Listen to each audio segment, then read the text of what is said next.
तो hello everyone, आप कैसे हो? आई होप है कि आप अच्छे होंगे। आज मैं क्लास ट्वेल्थ फिजिक्स चैप्टर 1 आवेश तथा क्षेत्र चैप्टर क्लास 12 की फिजिक्स में यही है पहला चैप्टर, आवेश तथा क्षेत्र।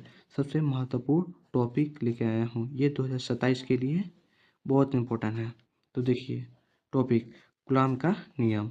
देखिए लाइन बाय लाइन पढ़ेंगे और इसको समझते भी रहेंगे। तो देखिए क्या बोल रहा है, दो बिंदु, ये एक बिंदु ये है, एक बिंदु, दो बिंदु आवेश, इसको एक ये आवेश है, दो बिंदु है ना, एक Q1 आवेश और Q2 आवेश, ठीक है। दो बिंदु के बीच लगने वाले, इसके बीच है एक दोस्त यहाँ बैठा है, एक दोस्त यहाँ बैठा है। इसी तरह एक आवेश यहाँ बैठा है, एक आवेश यहाँ बैठा है। इसके बीच लगने वाले आकर्षण, जैसे में हम दो लोग दोस्त बैठे हैं, एक के बीच आकर्षण होता है। जैसे में हम दो लोग दोस्त पास आ गए, तो उस दो लोग पास आ गए तो वो वहाँ आकर्षण हो गया। और हम लोग दो लोग दोस्त अलग हट जाए, बाहर चले, एक दूसरे से अलग हो जाए, तो उसी को ही प्रतिकर्षण बोलते हैं। इसी तरह देखिए दो बिंदु आवेशों के बीच लगने वाले, ये बिंदु आवेश है ना, दो बिंदु आवेश Q1 और Q2 बीच लगने वाले आकर्षण, कभी आकर्षण होगा तो कभी प्रतिकर्षण होगा।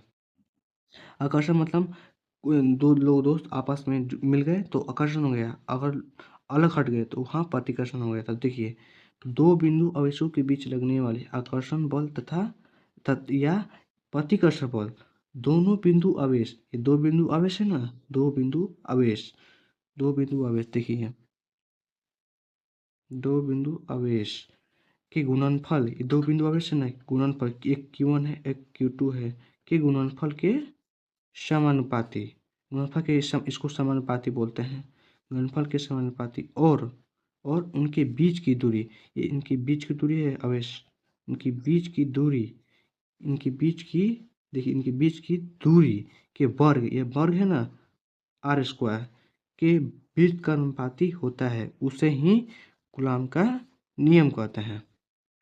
तो इस पर लिख देंगे समीकरण 1 और समीकरण 1 और समीकरण 2 से।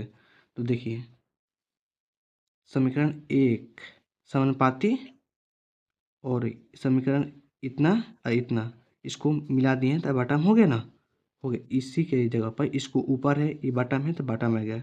समानुपाती जब हटाते हैं तो के एक नियतांक बढ़ गया, ठीक है।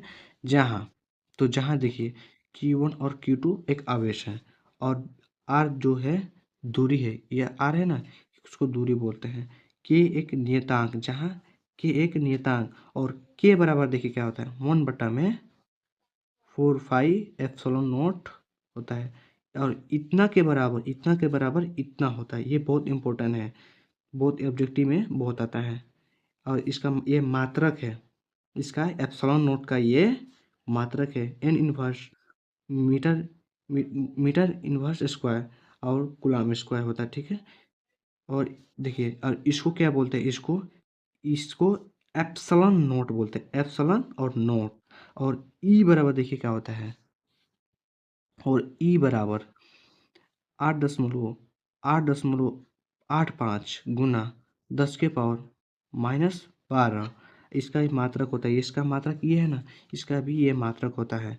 और पूरा अगर मिला दीजिएगा, देखिए एफ पहले के था ना, यहाँ पर ये के था, तो ये हमको पूरा इसे सरिया दिए। तो के की जगह हम ये लिखे हैं ना, के की जगह पे ये, तो कितना 1/4πε0 Q1 और Q2, यहाँ पर Q1 और Q2 आप लोग बट्टा में R², ठीक है। ये बहुत इंपॉर्टेंट है। आप ये अगर 2 नंबर में आएगा तो आप ये लिख दीजिए, इतना ये लिख दीजिएगा, और फिगर बना दीजिएगा, और इतना लिख दीजिएगा, इतना लिखिएगा, और इतना लिख दीजिएगा, ये लिख दीजिएगा। तो ये देखिए एप्सिलॉन का मात्रक और बीमा, इसकी अगली वीडियो में करेंगे। अगर वीडियो पसंद आई तो लाइक एंड सब्सक्राइब कर दिएगा। इसके ये वाला अगली वीडियो में हम करेंगे। ओके, धन्यवाद।